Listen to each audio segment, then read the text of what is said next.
Have you ever felt discouraged or even hopeless while learning English?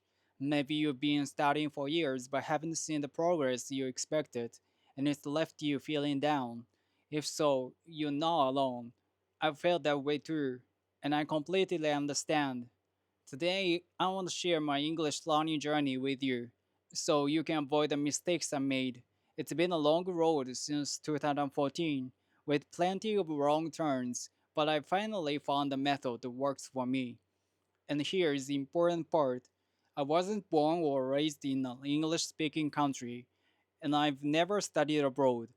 Everything I'm about to share comes from learning English in a non English environment, just like many of you.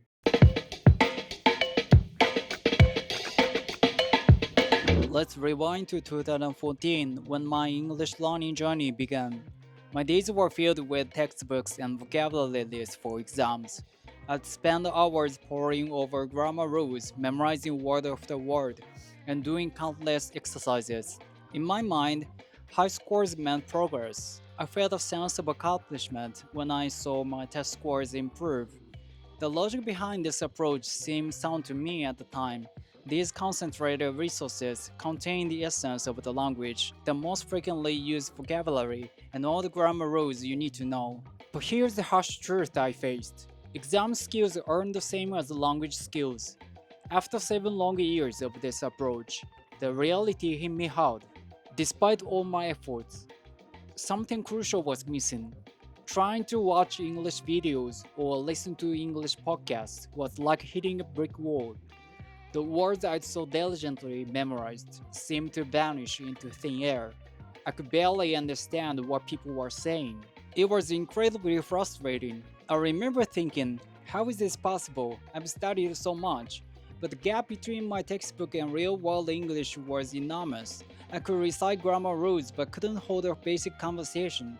I knew vocabulary words, but I couldn't recognize them when spoken. This realization was a tough pill to swallow. 7 years is a long time to invest in something, only to find out you've been doing it all wrong. I felt discouraged, even a bit hopeless. Had all the time been invested? But looking back now, I see this period wasn't a complete loss. It taught me that languages aren't just about rules and lists. They are living, breathing forms of communication. And to truly learn a language, you need to engage with it in its living form.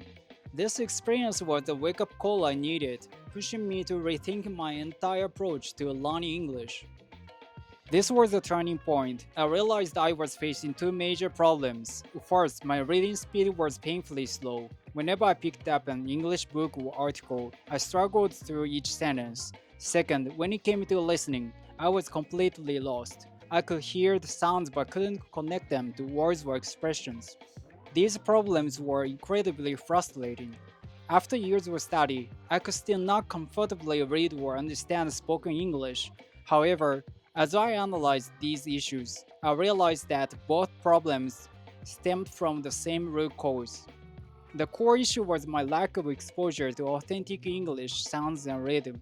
I needed more real English input, both in text and sound, to train my brain to process the language effectively. I needed to start processing letters and sounds simultaneously to connect the dots between what I saw on the page when I heard in real speech. So I completely overhauled my learning approach. I started focusing on methods that allow me to match letters and sounds. This shift in approach was the first step towards real improvement. It wasn't an instant fix. Learning a language never is, but I quickly noticed changes. Words on a page began to have sound in my head. I started to pick up individual words and phrases more easily when listening. Most importantly, I finally began to engage with English as a living language, not just as a subject to study. It began a new phase in my learning journey that will lead to much more significant progress. Let me tell you about how I learn English now.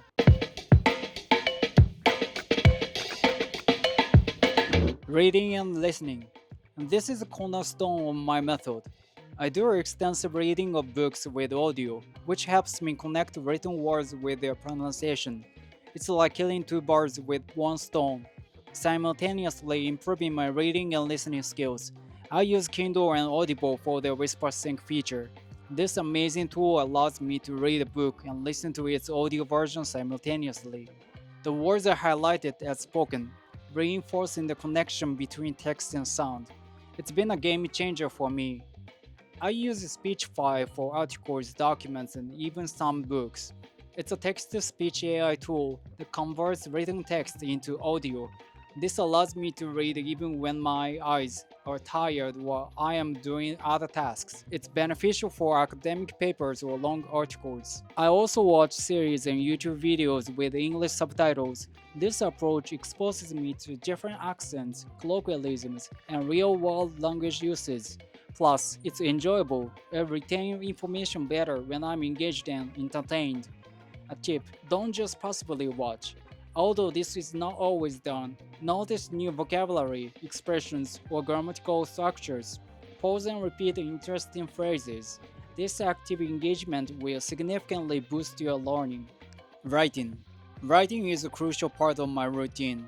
Every morning and night, I write in my English journal. I've created this journal myself, and I hope to share it with you all someday. Here's a tip: if I can't express something in English, I write it in my native language first, then translate it to English. I use DeepL for translation, which is a free and useful tool.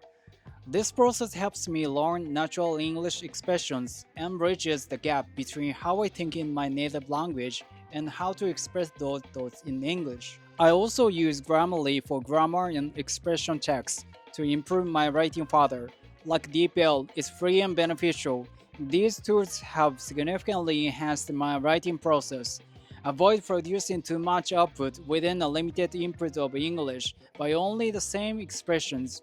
It's important to balance input and output and continually expand your range of expressions rather than repeatedly relying on the same ones.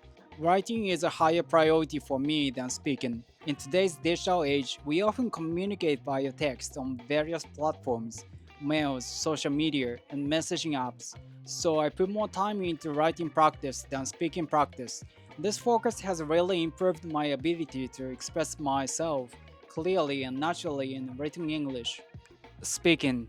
I'll be honest, speaking is not my top priority right now. I chat with friends in English when I can, but I'm letting this skill develop gradually. I'm currently exploring effective ways to practice speaking, and I promise to share when I find a good method. Vocabulary. I use Anki for vocabulary acquisition.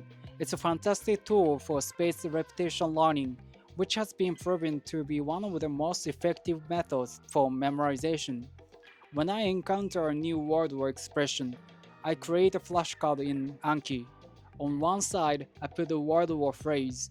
On the other, I include the definition and an example sentence. I review these cards daily, following Anki's spaced repetition schedule. This ensures that I review words just as I'm about to forget them, reinforcing them in my long-term memory.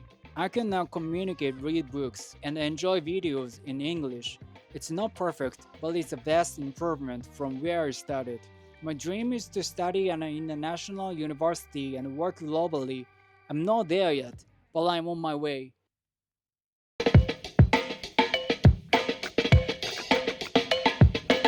Key takeaways. Language learning is about engaging with the language, not just studying rules. Consistency is key.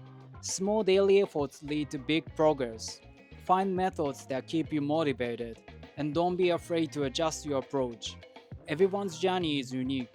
What worked for me might not work for you, but I hope my experience gives you some ideas. Language learning is about living it. The more you use English daily, the faster you'll progress. Progress may seem slow, but you'll see how far you've come with consistency. Keep going, you've got this. If you found value in my journey, you can just hit the like button and subscribe to join our learning community. I'd love to hear about your experiences too. In the comments, share one method you are excited to try from this video. Remember, your story could inspire others. Click the notification bell to stay updated on more language learning tips and tricks. Thank you for watching. Let's improve our English together.